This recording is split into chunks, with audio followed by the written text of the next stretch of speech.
आज हम लोग शुरू करने वाले हैं एक केमिस्ट्री का फार्मूला शीट।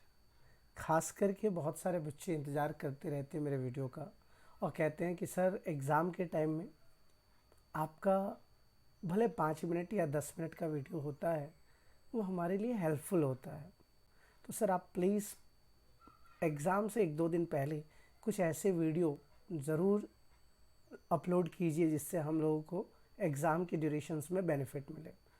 तो उन्हीं सारे बातों को ध्यान में रख कर के आज क्लास 11 केमिस्ट्री का एक फार्मूला शीट का मैंने तैयार किया है, जिसमें आप लोग क्लास 11 चैप्टर नंबर 1, 2, 3, 4 के जो मेन इम्पॉर्टेंट फार्मूलाज है, वैसे अगर आप पूरे चैप्टर को पढ़ ले तो बहुत अच्छी बात है, but if you require only the important formulas, then you can go through this.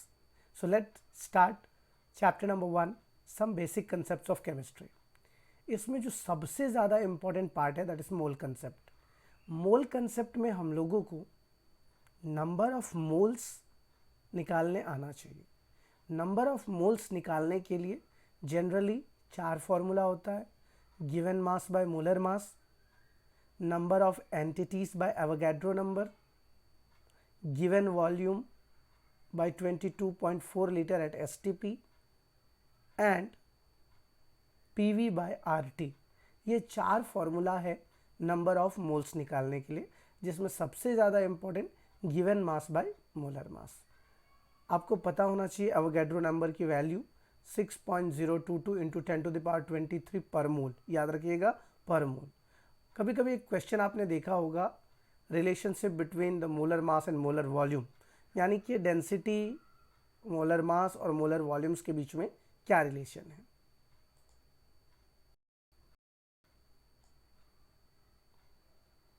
तो मास, मोल्स एंड वॉल्यूम के बीच में जो रिलेशन है, याद रखिएगा, अगर हम एसटीपी पे किसी भी 1 मोल ऑफ गैस को लेते हैं तो that is 22.4 litre at STP. Molar volume क्या होगा? Volume of gas by number of moles, right. Molar volume that is volume of gas upon number of moles. ये वर्ड को इसलिए मैं बता रहा हूँ, कभी कभी मोल्स, मास और वॉल्यूम के बीच में रिलेशन क्या है। सर मोलर वॉल्यूम क्या होता है? यस, तो कोई भी जो आप गैस की वॉल्यूम निकालते हैं, खास करके गैस का, जैसे मान लीजिए आपको दे दिया कि भाई 11.2 लीटर ऑफ H2 में कितने नंबर ऑफ मोल्स हैं, तो सबसे पहले 11.2 लीटर जो हमारे पास दिया हुआ है that is the volume of gas, और नंबर ऑफ मोल्स निकालने का फॉर्मूला होता है, अभी जस्ट मैंने बताया, given volume by 22.4 litre at STP. तो उससे आप नंबर ऑफ मोल्स निकाल सकते हैं। तो वॉल्यूम जो दिया हुआ है और नंबर ऑफ मोल्स, इस दोनों को डिवाइड करेंगे तो मोलर वॉल्यूम का फॉर्मूला हम लोगों को मिल जाएगा। परसेंटेज कंपोजिशन की अगर हम बात करें तो कोई भी कंपाउंड में किसी भी पर्टिकुलर एलिमेंट का जो परसेंटेज कंपोजिशन होगा that is mass of the element in that compound upon molar mass of the compound और total mass of the compound into 100। जैसे मान लीजिए अगर कार्बन डाइऑक्साइड में मुझे कार्बन का परसेंटेज निकालना है तो percentage of carbon is equal to mass of carbon in carbon dioxide upon molar mass of carbon dioxide into 100।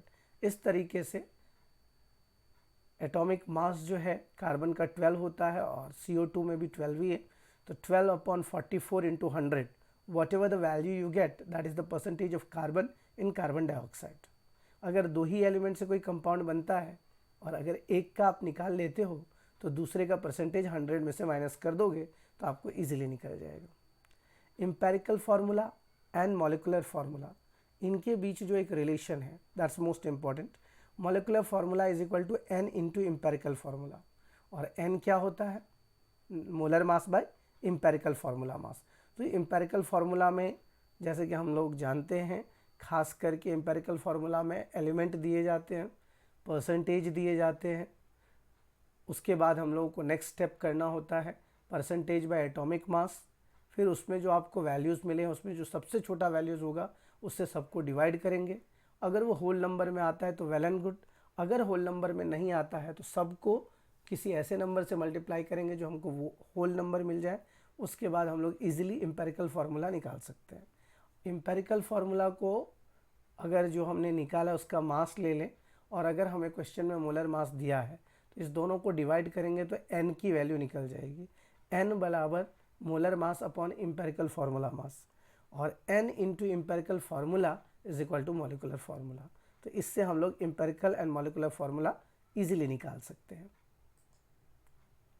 उसके बाद लॉज ऑफ केमिकल कम्बिनेशन, इसमें कोई भी केमिकल रिएक्शन किसी न किसी रूल को जरूर ऑबे करता है, और उसके लिए जो रूल्स देने वाले डिफरेंट साइंटिस्ट हैं, लेकिन उनसे भी पहले जो लॉज ऑफ केमिकल कम्बिनेशन दिया था that was Antoine A Lavoisier. उन्होंने ही लॉज ऑफ केमिकल कम्बिनेशन को जन्म दिया और उन्होंने कहा कि इस प्रकृति में जो भी केमिकल रिएक्शन स्पॉन्टेनियसली या नॉन स्पॉन्टेनियसली, ऑटोमेटिकली या फिर मैनुअली, जो भी केमिकल रिएक्शंस होते हैं वो किसी न किसी लॉ को ऑबे करते हैं, जिसको हम लोग लॉज ऑफ केमिकल कम्बिनेशंस कहते हैं। ये जनरली 6 तरह के होते हैं, लेकिन हमारे एनसीईआरटी में 5 ही तरह के हैं, तुमको 5 ही तरह का पढ़ना है। That is law of conservation of mass, law of definite proportion, law of multiple proportion, Gay Lussac's law of volume and Avogadro law.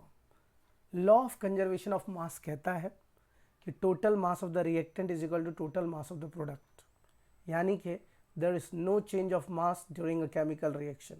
जो भी रिएक्टेंट का मास होगा उतना ही प्रोडक्ट का मास होगा।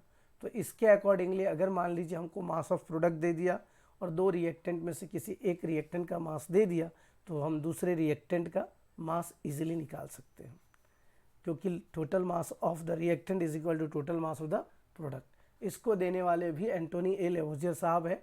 याद रखिएगा, साइंटिस्ट के नाम बहुत ज़रूरी होते हैं। Law of conservation of mass को देने वाले साइंटिस्ट का नाम है Antoine Lavoisier. Law of definite proportion को देने वाले साइंटिस्ट का नाम है Joseph Proust. Law of multiple proportion देने वाले साइंटिस्ट का नाम है डाल्टन। गे-लुसैक का तो नाम ही में आगे है, गे-लुसैक। और एवोगैड्रो लॉ एवोगैड्रो साहब ने दिया था। लॉ ऑफ डिफिनिट प्रोपोर्शन कहता है कोई भी कंपाउंड या मॉलिक्यूल्स जो बनते हैं वो एक फिक्स्ड रेशियो से बनते हैं, और अगर आप उस कंपाउंड को किसी भी रिसोर्स से लें तो उनका जो मास का रेशियो है वो डिफिनिट होगा, वो फिक्स होगा, वो यूनिफॉर्म होगा।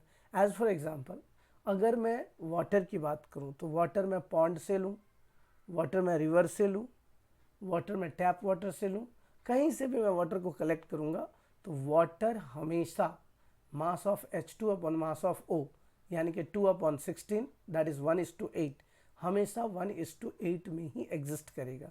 इसी लॉ को लॉ ऑफ डिफिनिट प्रोपोर्शन कहते हैं।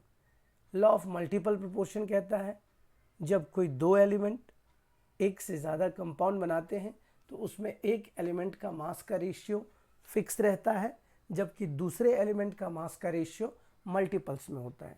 जैसे कि अगर हम बात करें नाइट्रोजन का, तो nitrogen N2O, N2O2, N2O3, N2O4, N2O5, इन पांचों कंपाउंड में नाइट्रोजन का जब आप मास देखोगे तो सब में 28 आपको मिलेगा।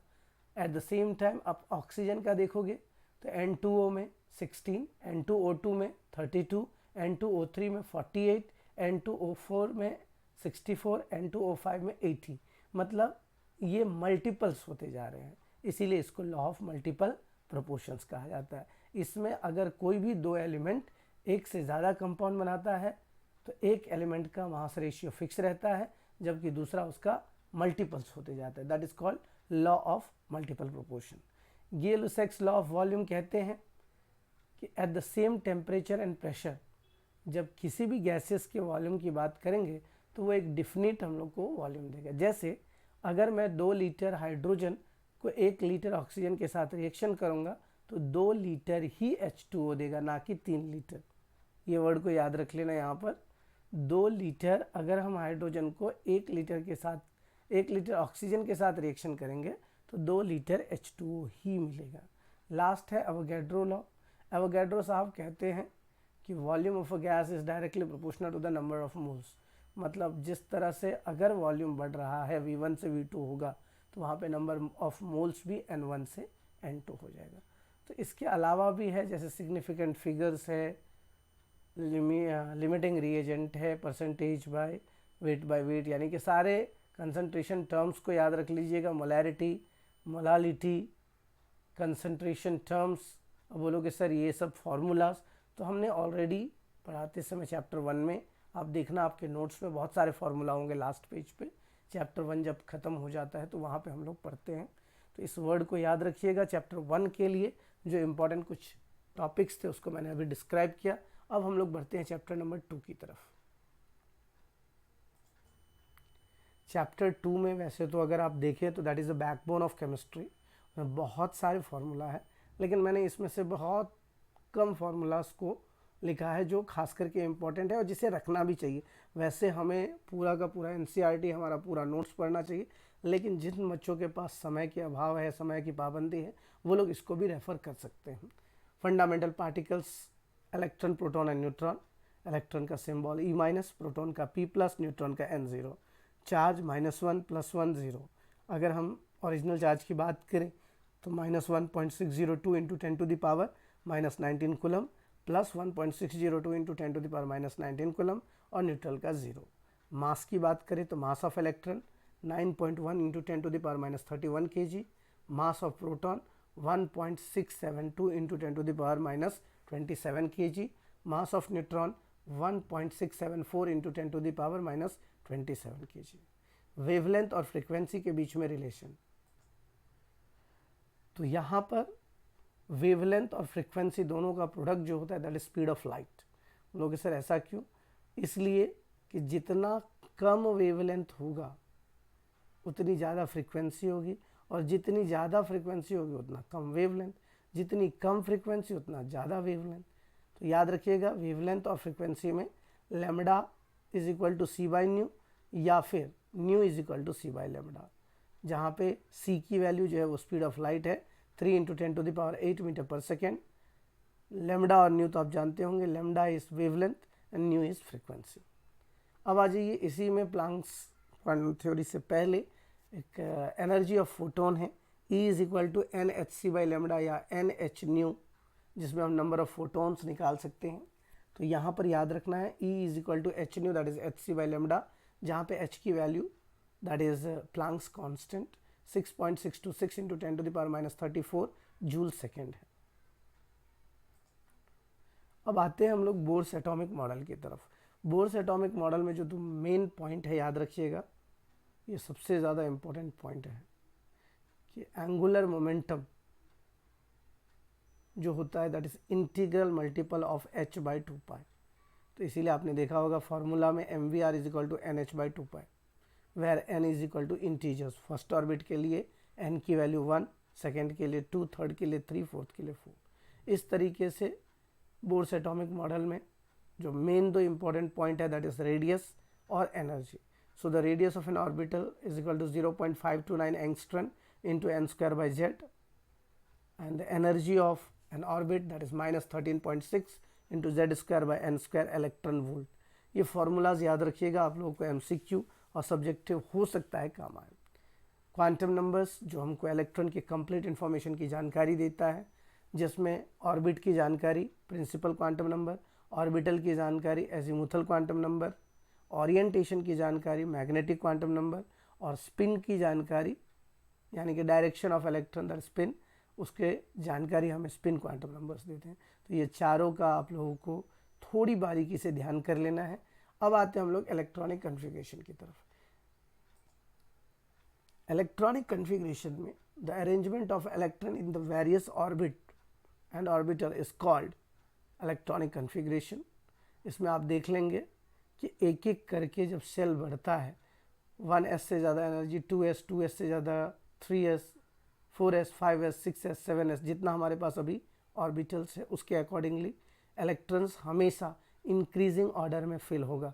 अफबाउ जो है एक जर्मन वर्ड है जिसका मतलब बिल्डिंग अप होता है, और इस रूल में इलेक्ट्रॉन्स को जो अरेंज किया गया है that is in the increasing order, जैसे कि 1s2 के बाद 2s2, 2s2 के बाद 2p6, 2p6 के बाद 3s2, सो ऑन। उसके बाद आ जाइए हंट्स रूल। हंट्स रूल के अकॉर्डिंगली कहता है, hunts rule off spin multiplicity होता है कि इलेक्ट्रॉन जब भी भरेगा तो पहले एक एक करके हर एक ओरिएंटेशन में इलेक्ट्रॉन जाएगा, उसके बाद पेयरिंग स्टार्ट होगा, that is hunts rule. And the last but not the least poly exclusion principle. Poly exclusion principle कहना चाहता है कि किसी भी दो इलेक्ट्रॉन्स के चारों क्वांटम नंबर सेम नहीं हो सकते हैं। उसमें 3 तक तो सेम होगा लेकिन चौथा सेम नहीं होगा। मतलब प्रिंसिपल, एजीमुथल और मैग्नेटिक क्वांटम नंबर सेम हो सकते हैं लेकिन स्पिन क्वांटम नंबर डिफरेंट ही होगा। यही पॉली साहब का देन है। चैप्टर नंबर 3 की अगर हम बात करें तो इसमें खास करके पीरियोडिक ट्रेंड्स, बाकी सारे जितने भी लॉ है उसको ज़रूर एक बार रीड कर लीजिएगा। मॉडर्न पीरियोडिक लॉ जो है उसका पीरियोडिक फंक्शन एटॉमिक नंबर है। एटॉमिक नंबर के आधार पर पीरियोडिक टेबल को सजाया गया है, जिसमें atomic radius, ionisation energy, electron gain enthalpy, electronegativity, metallic character. इसमें आपको सबसे ज़्यादा ध्यान क्या रखना है कि ग्रुप और पीरियड में कैसे बढ़ते हैं और कैसे घटते हैं। तो एटॉमिक रेडियस की बात करें तो पीरियड में घटेगा, ग्रुप में बढ़ेगा। आयोनाइजेशन एनर्जी पीरियड में बढ़ेगा, ग्रुप में घटेगा। इलेक्ट्रॉन गेन इंथैल्पी पीरियड में बढ़ेगा, ग्रुप में घटेगा। इलेक्ट्रोनेगेटिविटी पीरियड में बढ़ेगा, ग्रुप में घटेगा। मेटेलिक प्रॉपर्टी पीरियड में घटेगा, ग्रुप में बढ़ेगा।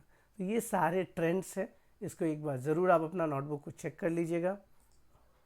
Effective nuclear charge Z effective is equal to Z minus sigma, वह sigma is equal to A plus B, जो प्रीवियस सेल इलेक्ट्रॉन रिपेल करते हैं।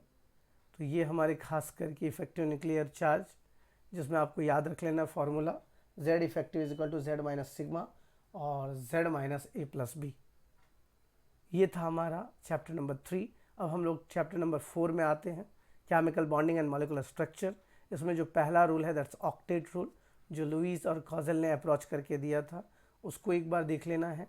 Types of bond, ionic, covalent, coordinate, metallic, dative, and the last but not the least that is hydrogen and van der Waals bond.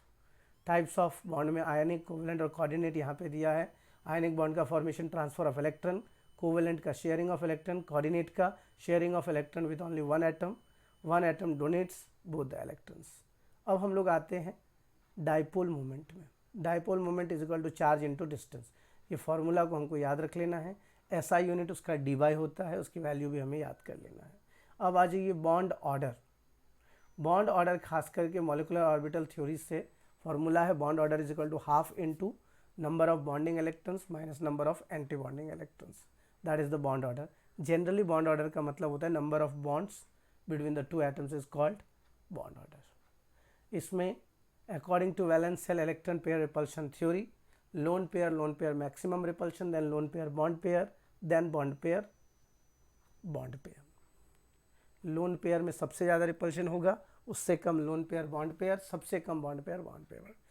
अब आ जाइए according to VSEPR theory, इसमें जो shape and size है, अगर मान लीजिए सेंट्रल एटम को A मानते हैं और उनसे जो भी एटम जुड़ते हैं उसको अगर हम B मानते हैं, तो अगर मान लीजिए 2 एटम जुड़े हुए हैं और एक सेंट्रल मेटल है तो AB2 कंपाउंड उसको हम कहेंगे।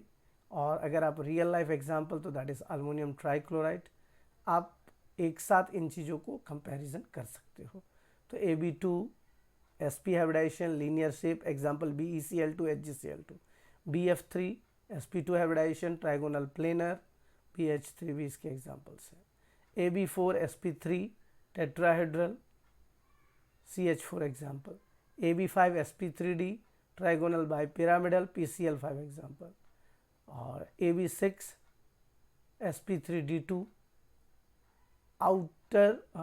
ऑक्टाहेड्रल कॉम्प्लेक्सेस और आउटर फील्ड कॉम्प्लेक्सेस भी होंगे। इस for example SF6 trigonal bipyramidal का PCl5, टेट्राहेड्रल का मीथेन, ट्राइगोनल प्लेनर का BF3 और लीनियर का BeCl2। अब हम लोग चैप्टर नंबर 8 में आते हैं। इसमें खास करके IUPAC नेम्स के लिए आप लोगों को याद रख लेना है। CnH2n+2 अल्केन के लिए, CnH2n अल्कीन के लिए, CnH2n-2 अल्काइन के लिए। अल्कोहल के लिए CnH2n+2 1OH, मतलब 5 बॉटल्स एंड 1 बॉटल अल्कोहल। सीधा सीधी समझ जाओ बच्चा कि अगर आपको alkane, alkyne, alkyne, alcohol, carboxylic acid का फॉर्मूला समझना है तो CnH2n+2 alkane, CnH2n alkyne, CnH2n-2 alkyne, alcohol ROH, carboxylic acid RCOOH, अब आ जाइए IUPAC नॉमेनक्लेचर कैसे लिखेंगे। IUPAC लिखना कोई उतना हार्ड नहीं है, अपने को ध्यान रखना है प्रीफिक्स, वर्ड्स रूट और सफिक्स। प्रीफिक्स दो प्रकार के होते हैं, primary prefix and secondary prefix.